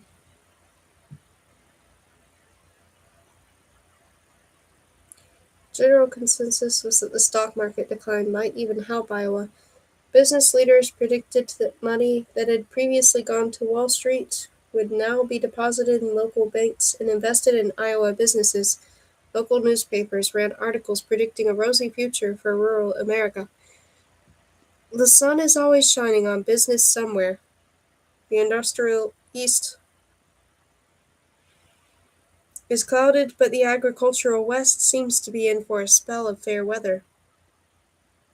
It appears that the farmers were very little hurt by the stock market crash. Most of the damage was done in the large cities of the country and the thickly settled industrial areas of the East. As we travel from east to west, we cannot help but notice a more optimistic feeling as we go. To be sure, grain prices slumped with stocks at first, but have since made a good recovery. Total farm incomes for 1929 will be at least as large as in 1928 and may be larger. Unquestionably, as between the various sectors of our population, the farmers are now in the perfect position. The top banker in Muscatine, Iowa, told the Associated Press that the forecast for local farms was more promising than it has been at any time since the slump of 1921, while a Muscatine farmer predicted better profits from the all-important hog industry.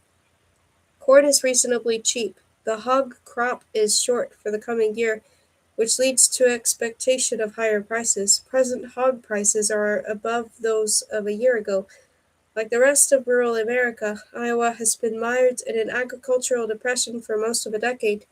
Prices for corn, logs, wheat, beef, cabbages, and apples couldn't fall much lower and therefore had to go up. That, of course, was incorrect. By early 1930, the prices for all major agricultural commodities, including fruits, grains, vegetables, and livestock, had begun to drop. The cause of this slide was steadily decreasing demand for farm products. In both the United States and overseas markets, the price of corn on the Chicago Commodity Exchange fell from about $1 a bushel in late 1929 to less than a quarter by mid-1932. This should have been good for Iowa's hog farmers because feeding livestock was that much less expensive, but hog prices also dropped by more than 50%. It didn't pay to feed the pigs, let alone take them to the market. Deflation hit nearly every agricultural region in the United States. During the 1920s, farmers had plowed up 1 million acres of virgin western Kansas lands and planted mile after mile of hard winter wheat.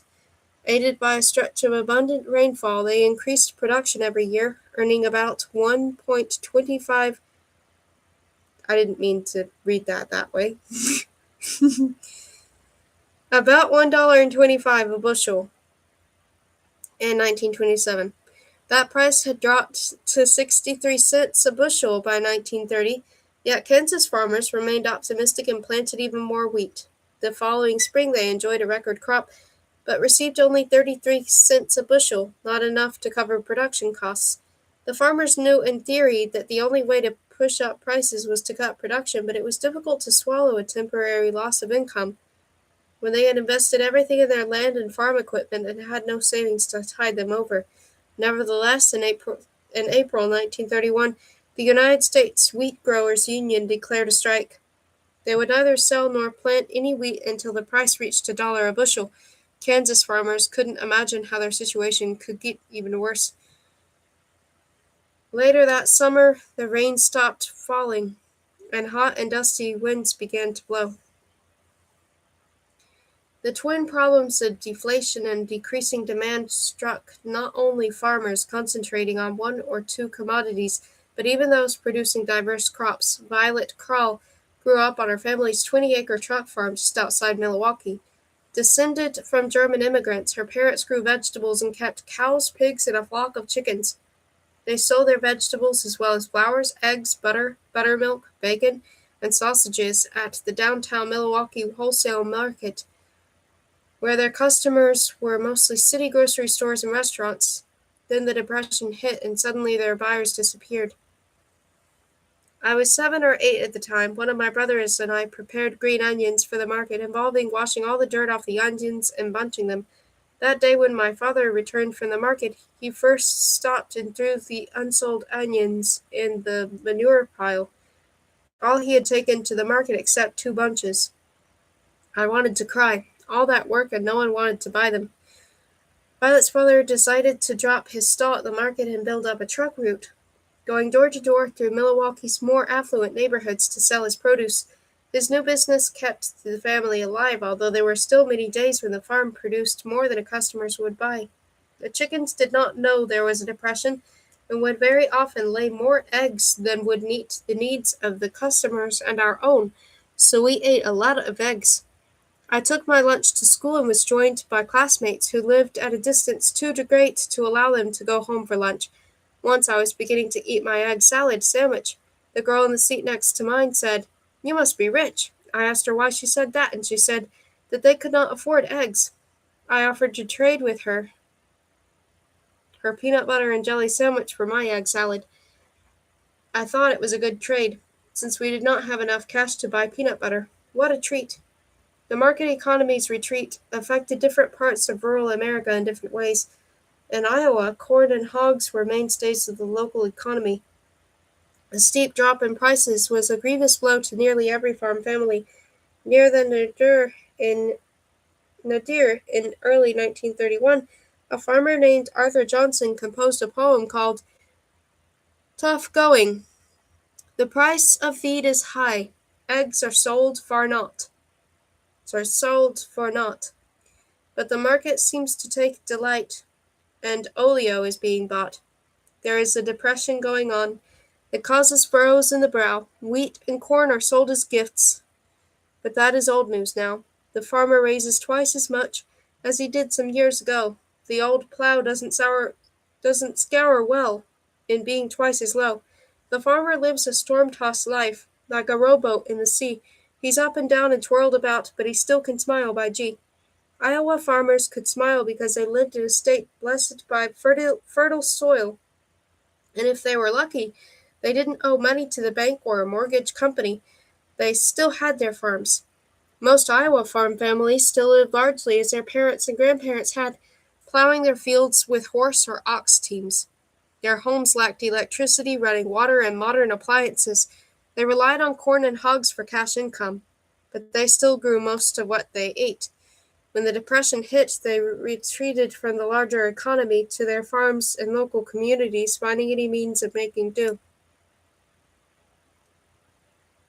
An Iowa woman churning butter in a well-appointed farmhouse kitchen, Russell Lee photographer, Farm Security Administration Collection Library of Congress, LCDIG, FSA, 8B30017.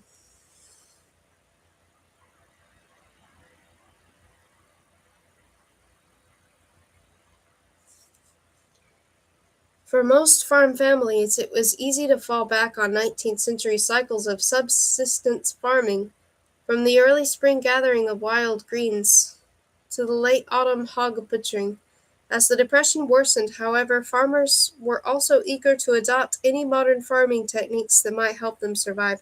The local farm extension agents, employed by the state's Department of Agriculture, were full of the latest ideas on soil science and increasing yields, but their suggestions were of little value if there was no market for farm products. It was the home extension agents, all of them women and also on the state payroll, who were far more influential in helping farm families survive the economic downturn. Most of these women were trained as home economists, full of information on the science of cooking, sewing, and cleaning, with an emphasis on modern technology, hygiene, and affordability. The home agent assigned to each district would visit farmhouses to pass out pamphlets, give lectures in town, and convene regular meetings of the local homemakers club. The topics at these events were all eminently practical: how to make your own soap, sew children's dresses, weave a rug from old rags, bake Christmas pies, get grease stains out of your husband's Sunday trousers, and so on. At a time when they had little money to buy ingredients at the local store, many women avidly attended discussions on how to produce more food at home. Most Iowa farms already had gardens. Now they were expanded to cover as much ground as the housewife and her children could hoe. To encourage this trend, in late 1931, the United States Department of Agriculture issued a bulletin titled "The Farm Garden," which informed farmers that a well-maintained half-acre garden could supply vegetables with a market value of $100 to $150. The traditional garden crops included corn, potatoes, onions, cabbages, turnips, parsnips, lettuce, cucumbers, and peas. Now the government encouraged farmers to also grow more leafy vegetables such as spinach and chard for their nutritional value. Oh, that's another thing. Like, my mom doesn't like Swiss chard because she got sick of chard growing up.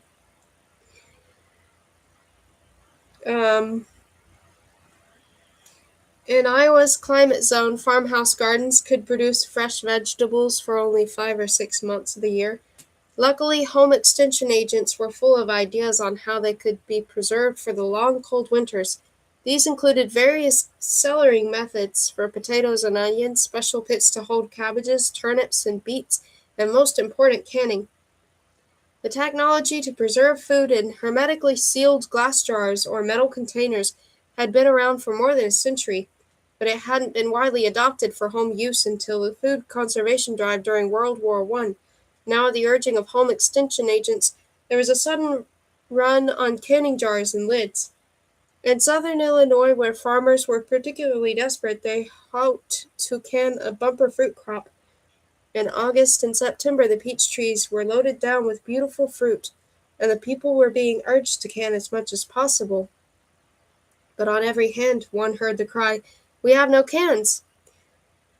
From the garden, vegetables were taken into the kitchen, usually during the hottest days of the summer, where the housewife spent days slaving over a red-hot stove to preserve her bounty for the winter. There was no question that this effort was worth it. One Iowa woman wrote to a farm journal, "I'm canning everything in sight. No matter what comes, we're going to eat." Home extension agents were just one source of information on how best to ride out the Depression. Farm women also turned to local newspapers, women's magazines, farm journals, and if they were lucky enough to have electricity, the radio. Although broadcast radio is barely a decade old, its signals already covered a broad swath of rural America. Broadcasters soon discovered that they had a captive audience in the multitudes of farm women who were occupied with daily chores at home while their husbands worked in the fields.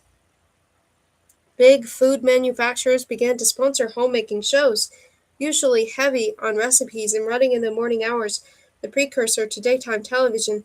The fictional character of Betty Crocker was invented by one of the flour companies that later became part of General Mills.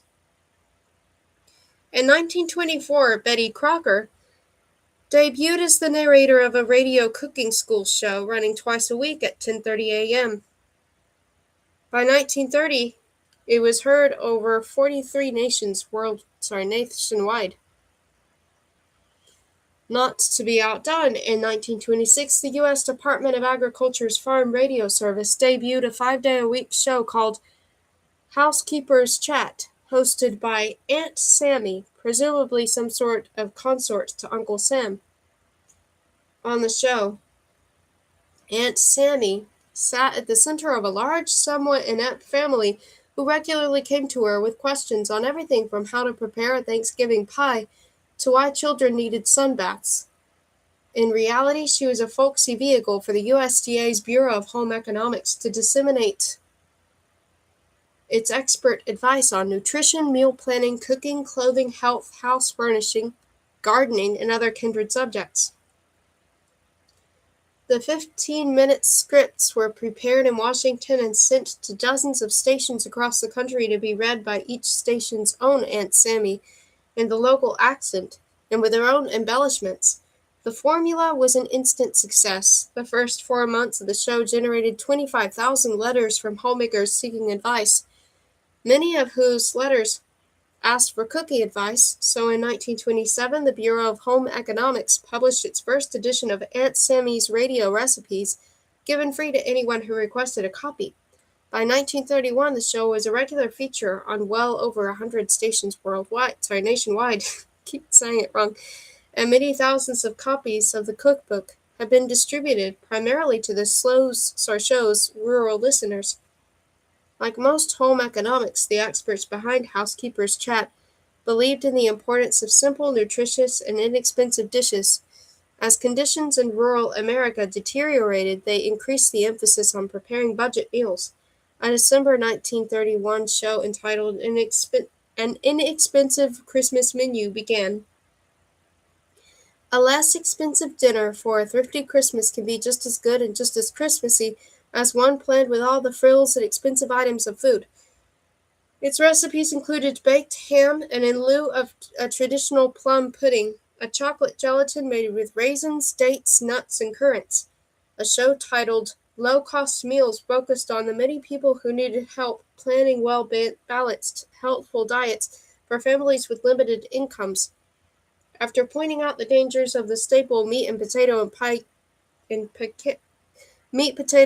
pancake rural diet, Aunt Sammy turned to the Bureau's experts for a meal plan based on the latest nutritional science.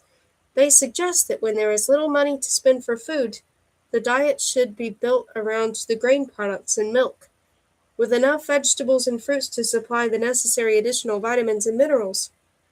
Lean meat, fish, poultry, and eggs, which are more expensive, should be used sparingly. The fruits and vegetables should be those that are in season and, where possible, less expensive in price.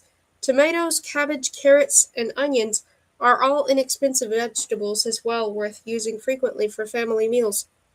The menu for the show included shredding string beans cooked with leftover pork, potato salad, stewed prunes, and apricots for dessert, and oatmeal cookies.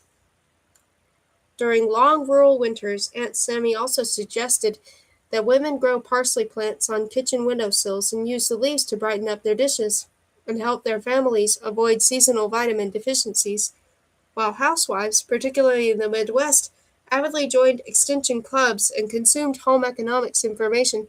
Their husbands found their own informal ways to keep their farms afloat. Although they and their entire communities were cash poor, they still grew crops that someone else might want.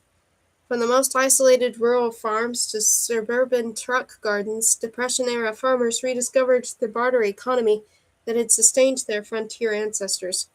If a farmer needed, say, barn repairs or house painting, he might offer a carpenter or a painter a bushel of potatoes or a pair of chickens for the work. The most popular center for the new barter economy was the country store. One store owner in the tiny impoverished town of Prosperity, Arkansas, told a journalist, "At least a third of my business is done in barter. I take herbs, hides, poultry, eggs, cream, and butter. sometimes strawberries, potatoes, fruit, and corn in exchange for store goods. In return, the farmer could purchase tobacco, sugar, coffee, soda crackers, wheat flour, canned goods, cooking utensils, and a wide variety of non-food wares. Although some farmers resisted, bartering quickly became a way of life. Swapping gets in a person's blood after staying in the country a while. One day I told Buddy to take some eggs to the store and swap them for some salt, coffee, and sugar. That nearly killed him. He was ashamed to let the storekeeper know we didn't have the money to buy what he needed. I explained how thankful he ought to be that we had something to swap. Even after all I said, he went away resentful, talking to the mule and hoping he'd fall and make him break every one of the eggs, just to show he'd changed. 6 months later, he'd swap eggs for anything, even a ticket to a picture show. In the wheat-growing region of the western Kansas, farmers were broke, but store owners in nearby towns agreed to take wheat for their goods in lieu of cash, even at restaurants. After paying for his meal in a cafe, a local landowner capped the climax by tipping the waitress in Maryland bushel of wheat. His meal cost him 2 bushels of wheat and 2 of oats. He had just completed threshing both crops, with wheat at 25 cents a bushel and oats at 17 and a half. Another landowner of K Country, while threshing his wheat, took 7 employees to town for luncheon, which cost him 50 cents a man, or a total of 15 bushels of wheat. Unfortunately, not everyone had enough crops for barter. In order to supplement what they had grown, they picked up sacks and went into nearby woods and fields to forage for wild foods. Sometimes these expeditions took foragers across property lines that had been largely ignored before the Depression. When Rowena May Pope was a child in northeastern Missouri, she and her siblings used to explore along railroad tracks and around pastures looking for gooseberries. One day after we had tramped for hours, picking the sour little berries in our muslin flour sacks were nearly filled, we were surprised by a man carrying a rifle. He shouted, "Lay down those berries and get out of here." We couldn't believe our eyes. We knew that man. He was the father of one of our school friends. We responded, "You're only joking, right?" "No, I'm not joking," he answered firmly. We realized he was serious, so we put down our bags and trudged home. Only the property owner and his family would enjoy gooseberry cobbler that evening. In fact, the economic crisis greatly increased tensions, both social and personal, across Iowa and the rest of rural America.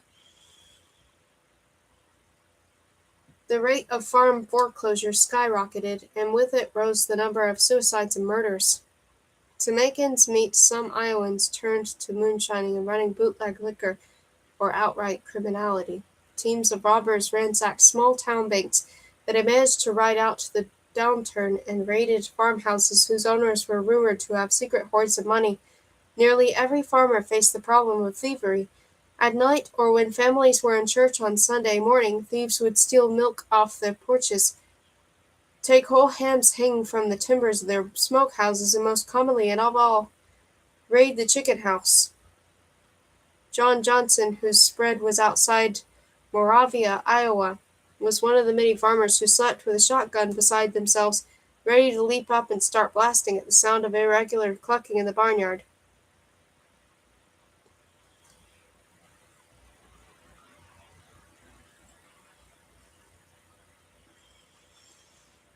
It all happened something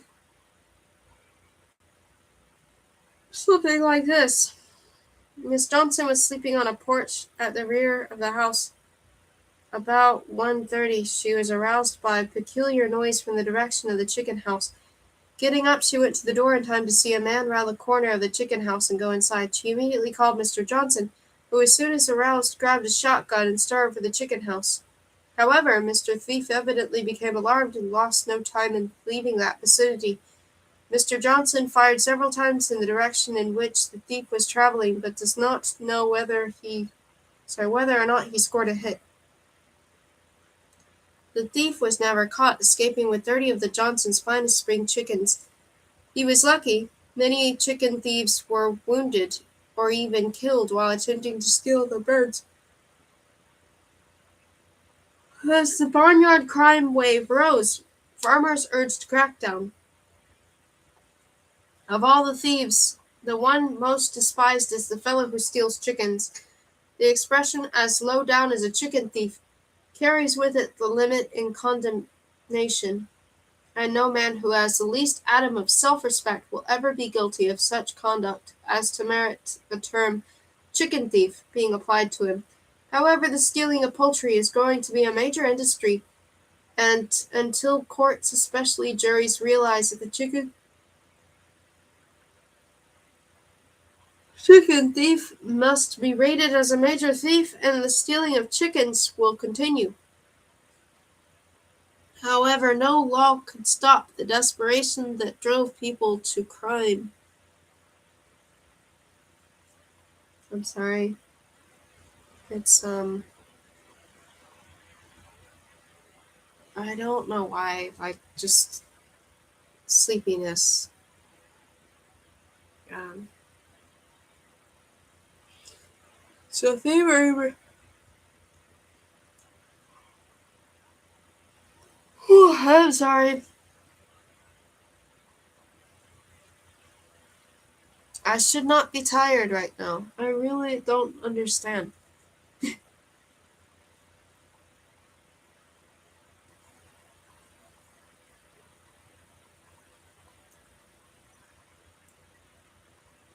So thievery remained part of rural life throughout the Depression era. For those who, through a combination of bad luck and the dire economy, had lost their farms and jobs, there was little government safety net in Iowa or other rural regions of the country. All that most counties offered was a poor farm. This was a facility, usually just outside the country seat, where paupers were housed in a farmhouse, usually a rambling old wood-frame structure that was sustained by a large garden and a few cows, chickens, and hogs. The poor farm was reserved for designated paupers who were defined as deserving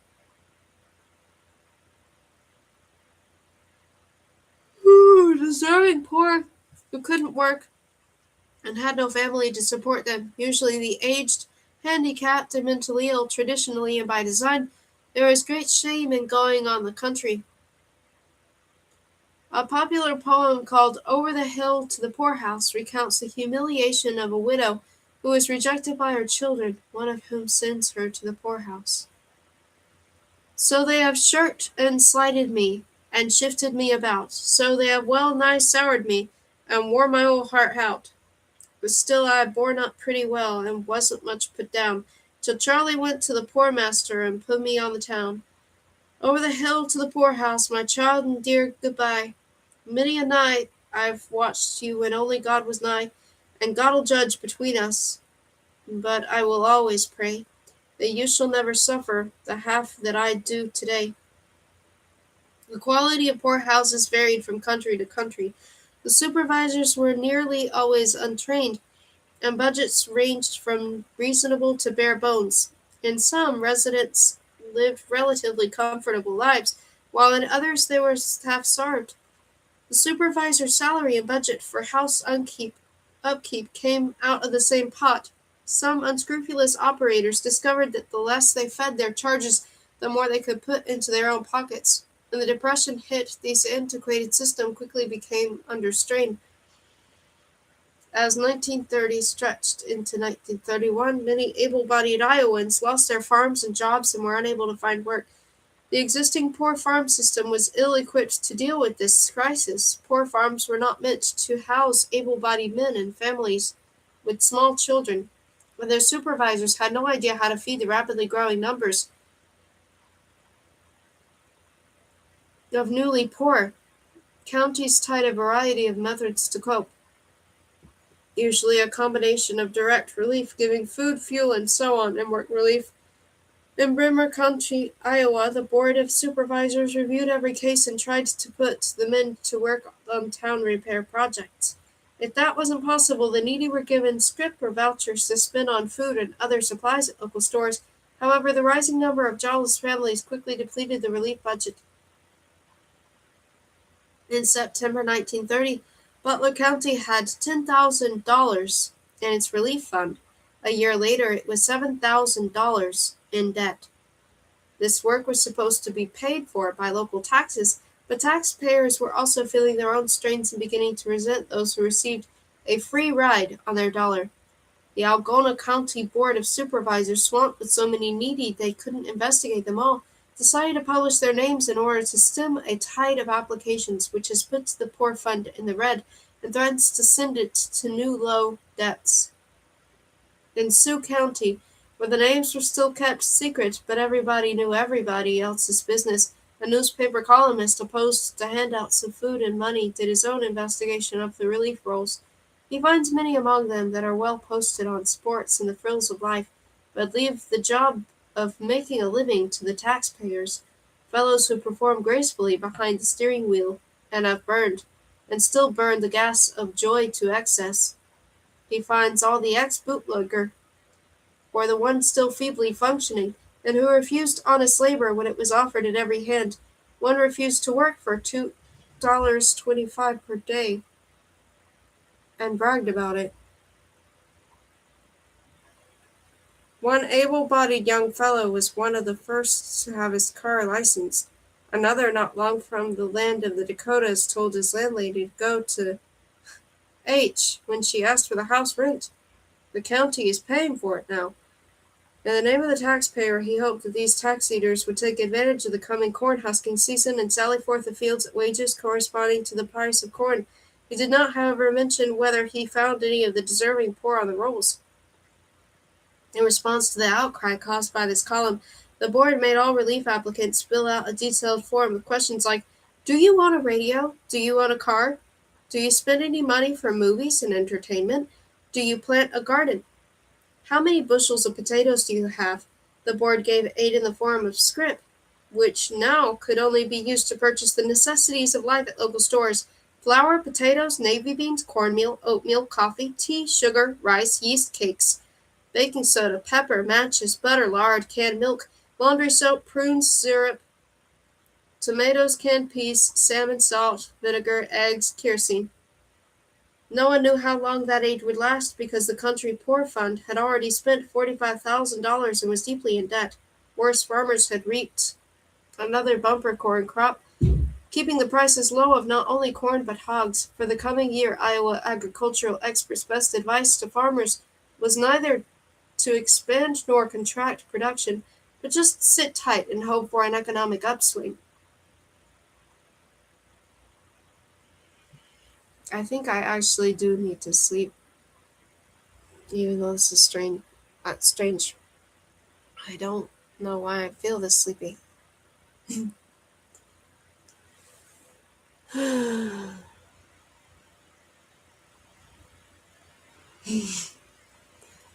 Thank you. Thank you for watching. I think I really do need to go to bed. I'll read some more sometime soon. I'm just getting so sleepy. So I'm just going to stop here. But I appreciate you listening so far. Good night.